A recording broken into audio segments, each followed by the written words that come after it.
Hey everyone, and welcome to today's Explainer. Now, normally, we spend our time breaking down complex data sets, scientific research, or, intricate historical events. But today, well, we're doing something profoundly different. We're looking at a deeply emotional narrative, a real-life story that basically holds up a giant mirror to our modern habits and the true cost of prioritizing the wrong things. We're unpacking a story called The Silence of a Missed Call. It's an exploration of priorities, the absolutely relentless pace of modern life, and a quiet, frankly devastating consequence that so many of us are unknowingly risking literally every single day. So let's step away from all the noise for just a few minutes and really look at what matters. So let me ask you something right off the bat. When was the last time you answered your mother's call? Or, hey, if you're not lucky enough to still have her with you, when was the last time you truly gave your undivided attention to someone who loved you unconditionally? Just be honest with yourself for a second. Did you answer it right away? Or did you let it go straight to voicemail because, you're right in the middle of typing an email?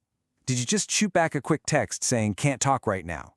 We so often treat the people who gave us life as if they're infinite resources, like they'll just always be available, always waiting in the wings of our crazy schedules. Keep your own answer to that question in the back of your mind as we walk through today's narrative. Okay, let's dive into this. Section 1. A Busy Life. We kick off our story with Ethan. He's a young professional, absolutely living the modern corporate dream. Picture his life in New York City. It's a total blur of ringing alarms, rushing to catch the subway, and back-to-back meetings. He is literally the embodiment of today's hustle culture. Now, contrast this with his mother, who is thousands of miles away in Texas. Her life is the exact opposite. It's quiet, it's slow, and profoundly, it is lonely. She lives all by herself. Her days aren't packed with urgent deadlines. They are filled with memories, silence, and just the simple hope of hearing from her son. This massive emotional distance has grown between them, and it's fueled entirely by the completely different paces of their lives. Every single day follows the exact same relentless pattern for Ethan. From the moment he wakes up in the morning, it's straight to the office. Evening rolls around, but the work, it doesn't stop. He brings it home, continuing to grind away, and then comes the night. Every single day, almost like clockwork, his mother in Texas makes an attempt to reach out. She calls him, and Ethan's response is the same repetitive excuse. "Mom, I'm busy. I'll talk to you later." His constant busyness isn't just a state of being anymore, right? It's become a wall, a tragic, insurmountable excuse that keeps him totally disconnected from the one person who cares about him the most. Which brings us to one specific fateful night. His mother tries calling. Ethan ignores it. Then, a text message lights up his screen. "Son, I just wanted to talk for a little while." Just sit with those words for a second. There is no demand in that message. There's no anger. There is only a gentle, quiet longing for connection. But Ethan looks at his phone, decides he is just too tired, and he chooses sleep over the call. He rolls over, closes his eyes, completely unaware that this casual dismissal, this choice of temporary rest over just a few minutes of connection, would carry a heavier cost than he could ever possibly imagine. He didn't know it, but that was her final message. Which brings us to Section 2. The Tragic News. So, the next morning, Ethan wakes up fully prepared to jump right back into the New York hustle. He's probably thinking about his morning meetings, clearing out his inbox, grabbing a coffee, but then his phone rings. He answers, fully expecting it to be work, but instead, it's a stranger's voice, and the words hit him like a physical blow. "I'm sorry, your mother is no more." In a fraction of a second, Ethan's entire world just collapses. The phone slips right from his hand, crashes to the floor. The tears come instantly.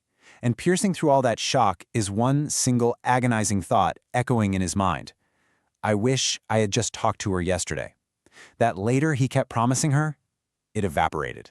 There is no more later. Now let's look at Section 3. Memories and Final Words.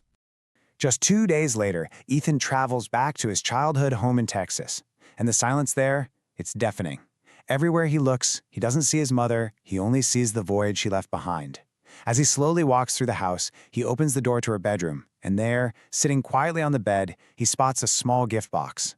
It's obviously been prepared with so much care. Written neatly on the outside are 4 simple words, "For my son Ethan." Inside this little box, he finds 2 things, a watch and a folded letter. Think about that. Even in her final days, knowing full well he was ignoring her calls, her thoughts were entirely focused on him. This box is a powerful emotional anchor, literally a physical manifestation of a mother's endless grace. Her letter reveals the true, unconditional nature of a mother's love. It reads, "Son, I am so proud of you. I just wanted to hear your voice. Be happy. I love you." Wow. There's no guilt trip here. Zero anger about the missed calls or the brushed-off text messages. There's only immense pride, a simple desire for connection, and a pure, unselfish wish for his happiness. Reading these words, surrounded by the absolute silence of her room, Ethan completely breaks down. The sheer weight of her grace in the face of his neglect it's almost too much for him to bear. But the emotional reckoning actually isn't over yet. Later that night, Ethan is looking through his mother's phone, and he finds an unsent voice message. He hits play.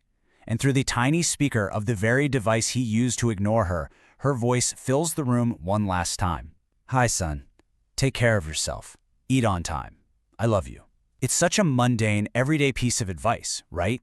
Eat on time. But in this context, it carries sheer, devastating emotional weight. Hearing her voice brings him straight to his knees.